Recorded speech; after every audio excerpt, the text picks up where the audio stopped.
अंदर नगर मारो 2 मोड़ी लगी हुई इसी के बेचारे दवाओगे देखो अंदर वो तो मोड़ी लगी ये तोड़ा कर हाँ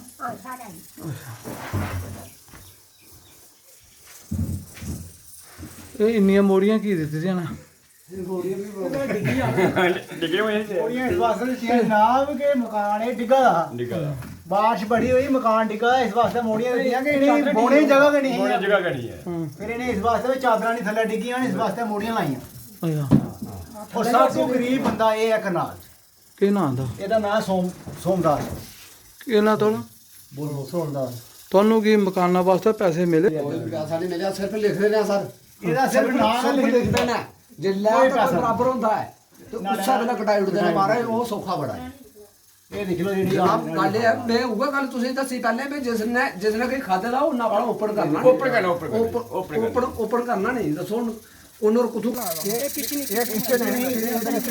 ਬਿਸਤਰੇ ਬੁਸਰੇ ਲਾਏ ਨੇ ਇਹ ਸਾਰੇ ਦੇਖਾਈ ਪਾਣੇ ਕੁੰਡੇ ਵੇਚਾਈ ਦੇਖੋ ਬਿਸਤਰੇ ਕੇ ਵੇਚਾਈ ਪਾਣੇ ਕੁੰਡੇ ਪਤੀਲੇ ਅੱਗੇ ਵਿਚਾਰੇ ਬੜੀ ਮੁਸ਼ਕਲ ਦੇ ਪਤੀਲੇ ਲੈ ਉਹ ਵੀ ਸਾਰੇ ਡੈਮੇਜ ਹੋਈ ਇਸ ਕੜਾ ਬਾਤਾਂ ਦਾ ਚੁੱਲਾ ਬਾਲਟੀਆਂ ਪਤੀਲੇ ਇਹ ਚੁੱਲੇ ਵਿਆਹ सब कुछ बेचाई है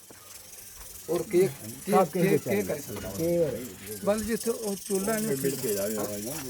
ਨਹੀਂ ਤੁਸੀਂ ਇੱਥੇ ਖੜੋ बिस्तरे बुसरे भी चूल्हा बोल चार कंबल भी कंबल को दो ਚੁੱਲ੍ਹੀ ਕੋਲ ਚਲੀਏ चार कंबल का चलो कोई चार कंबल बिस्तरे वास्ते भी नहीं सी बहुत मुश्किल है कोई चार कंबल है जनाब दो जेडे इसी गुजारे रात में आगे उसका कोई जुगाड़ के नाम तो तोड़ा सोमदास देखिए इस वक्त जो है वो हम करनाल में हैं और करनाल जो है वो कटवालता पंचायत में है वार्ड नंबर 4 है। ये सोमदास जी हैं जिनका ये घर कच्चा है और इस कच्चे घर को इन्होंने मेरे ख्याल में 75 साल से भी ऊपर हो गए इनकी उम्र और 75 साल से ऊपर जो है वो इनकी एज हो चुकी है और 75 सालों से इंतज़ार कर रहा है कि कब मुझे जो है वो पक्का छत मिले ताकि ये अपने परिवार सहित बच्चों सहित जो है वो एक अच्छी ज़िंदगी गुजर कर सके। लेकिन बड़े दुख की बात है पिछले 11 सालों से जब से केंद्र में सरकार बीजेपी की थी और जम्मू कश्मीर में भी सरकार भारतीय जनता पार्टी की थी, लेकिन तब से लेकर ये गुहार लगा रहा है कि मुझे पक्का मकान दीजिए, मुझे छत जो है वो पक्की बना कर दीजिए। लेकिन जब भी ये इसका जो नाम है वो लिस्ट में आता है इस बेनिफिशियरी की लिस्ट में, तब जो है वो इसका नाम गायब हो जाता है। ना जाने कौन ऐसे लोग हैं जो इस गरीब का नाम कटवा रहे हैं। तो हम आज यहाँ पे आए थे और बाढ़ और बारिश की वजह से इनका मकान जो है वो टोटली लॉस हो चुका है और इस कच्चे मकान को सपोर्ट देने के लिए कम से कम भी 15-20 सपोर्टें इसको जो है वो लकड़ी की दी हुई हैं ताकि जो ऊपर टीन है वो बच सके और पानी जो है वो अंदर ना आ सके। लेकिन पानी जो है इतना शायद बाहर नहीं होगा जितना इनके घर के अंदर पानी जो है वो फैला हुआ है। यानी कि हमारे इस गांव दूर दराज के गांव के लिए ना तो इस वक्त रास्ते बंद हो चुके हैं टोटली और ये 5-5 किलोमीटर जो है वो पैदल चल के इनके जो बुज़ुर्ग हैं ये लोग हैं यहाँ पे आ रहे हैं और यहाँ से आगे जो है वो बलादे है क्यूली से आगे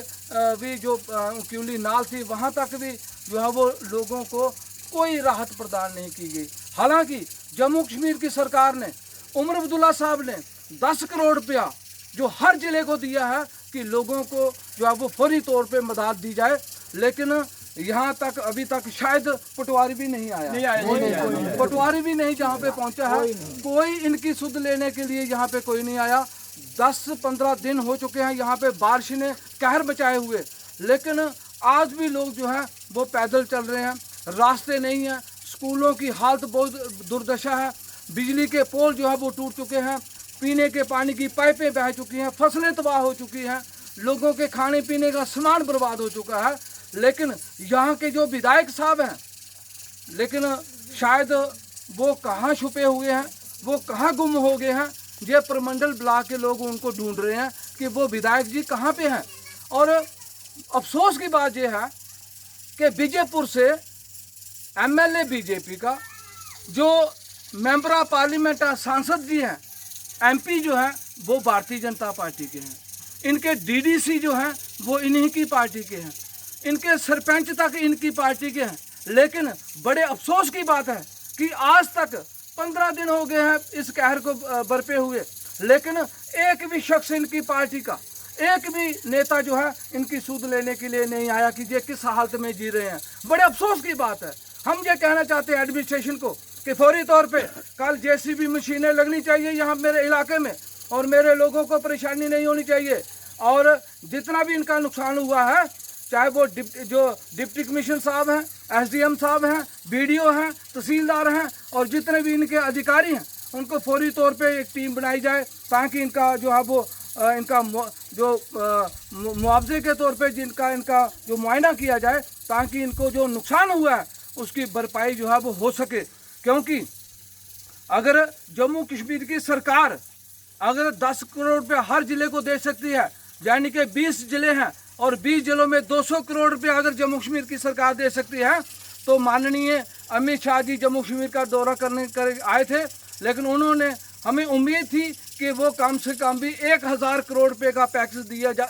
देकर जाते, लेकिन अफसोस की बात है कि वो कुछ भी अनाउंस करके नहीं गए। क्यों? क्योंकि जम्मू कश्मीर में इनकी सरकार नहीं है, और ये भेदभाव की राजनीति जो है वो नेशनल कॉन्फ्रेंस नहीं चलने देगी। यहाँ पे पार्टी और पॉलिटिक्स से ऊपर उठकर हमने लोगों के साथ खड़े होना है। आज वोटों की राजनीति नहीं है, आज कोई जात बरादरी की यहाँ पे कोई बात नहीं है, कोई और पार्टी और पॉलिटिक्स से ऊपर उठकर आज लोगों के इस मुसीबत में खड़ा होना है। लेकिन हम इनको यकीन दिलाना चाहते हैं कि नेशनल कॉन्फ्रेंस का एक एक कार्यकर्ता ऐसे प्रमंडल ब्लॉक के लोगों के साथ खड़ा रहेगा दिन रात, और जब तक इनको जो है, चाहे इनके रोड टूटे हैं, चाहे इनके सड़कें खराब हुई हैं, चाहे इनके स्कूल खराब हुए हैं, चाहे इनके बिजली के पोल खराब हुए हैं, चाहे पीने की पाइपें जो है वो खराब बह गई हैं, तब तक चुप नहीं बैठेंगे, तब तक नहीं रुकेंगे जब तक इन लोगों को इनके जो डोर स्टेप पे जो इनका हक नहीं दिया जाता, तब तक जो है वो हम चुप बैठने वाले नहीं हैं। इसलिए हम जिला सांबा के प्रशासन को कहना चाहते हैं कि वो फौरी तौर पे टीमें गठित करें, और जहाँ पे हमारे इलाके में जिस पंचायत में नुकसान हुआ है वहाँ पे टीमें भेजकर जो है वो उनका मुआयना करें और वहाँ उनको राहत प्रदान करें। बहुत बहुत शुक्रिया।